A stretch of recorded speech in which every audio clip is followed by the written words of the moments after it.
കേരളത്തിലെ ചെറുകിട വ്യവസായം അല്ലെങ്കിൽ ചെറുകിട വാണിജ്യ കച്ചവട സ്ഥാപനങ്ങളെല്ലാം വലിയ പ്രതിസന്ധി നേരിട്ടുകൊണ്ടിരിക്കുന്ന ഒരു അവസരത്തിലാണുള്ളത്. വൻകിടക്കാരുണ്ട്, ഓൺലൈൻ ട്രേഡിങ്ങുകാരുണ്ട്. അതുകൂടാതെ കോർപ്പറേറ്റ് ജയൻറ്റുകൾ ഇന്ത്യയിലെ ഏറ്റവും മികച്ച ഉപഭോക്തൃ സംസ്ഥാനമായ കേരളത്തെ വളഞ്ഞു മുറുക്കാൻ അല്ലെങ്കിൽ വരിഞ്ഞു മുറുക്കാൻ ശ്രമിച്ചു കൊണ്ടിരിക്കുന്ന വളരെ മോശപ്പെട്ട ഒരവസ്ഥയുമാണ് നിലവിലുള്ളത്.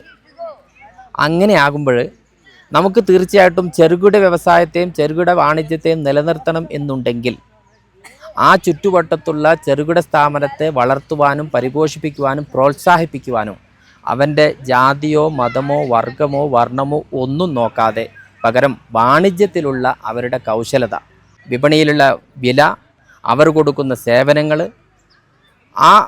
എന്ന് മാത്രമല്ല അവർ വിൽക്കുന്ന ഉൽപ്പന്നമോ സേവനമോ അതിൻ്റെ ഗുണനിലവാരം, ഈ 3 ഘടകങ്ങൾ പരിഗണിച്ച് മാത്രം ഒരു കച്ചവട സ്ഥാപനത്തെ സ്വീകരിക്കുവാൻ നാം തയ്യാറാവേണ്ടതുണ്ട്. കോടാനുകോടി ദൈവങ്ങളെ ആരാധിക്കുന്നവരുണ്ട്, ത്രിയേകത്വത്തിൽ വിശ്വസിക്കുന്നവരുണ്ട്, ഏകദൈവത്തിൽ വിശ്വസിക്കുന്നവരുണ്ട്, ദൈവമേ ഇല്ല എന്ന് വിശ്വസിക്കുന്നവരുമുണ്ട്. ഇവരെല്ലാം കച്ചവട സ്ഥാപനത്തിലേക്ക് എത്തുമ്പോൾ അല്ലെങ്കിൽ കച്ചവട വൃത്തിയിലേക്ക് എത്തുമ്പോൾ അവരുടെ വിശ്വാസവുമായിട്ട് അവരുടെ വാണിജ്യത്തെയോ കച്ചവടത്തെയോ ഒരു കാരണവശാലും ബന്ധിപ്പിക്കരുത്.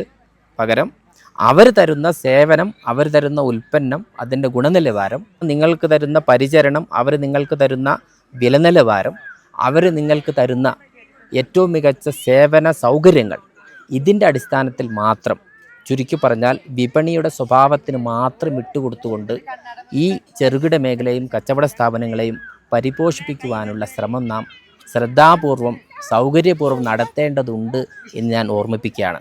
ഇല്ല എങ്കിൽ കാലങ്ങളായിട്ട് നൂറ്റാണ്ടുകളായിട്ട് നാം വളർത്തിക്കൊണ്ടുവന്ന ഉയർത്തിക്കൊണ്ടുവന്ന ഈ സാഹോദര്യത്തിൻ്റെയും സ്നേഹത്തിൻ്റെയും സഹവർത്തിത്വത്തിൻ്റെയും ഈ സംസ്ഥാനത്തിൻ്റെ വിത്ത് കുത്തുന്നതിലേക്ക് എത്തിച്ചേരുമെന്നുള്ളത് നാം മനസ്സിലാക്കേണ്ടതുണ്ട്.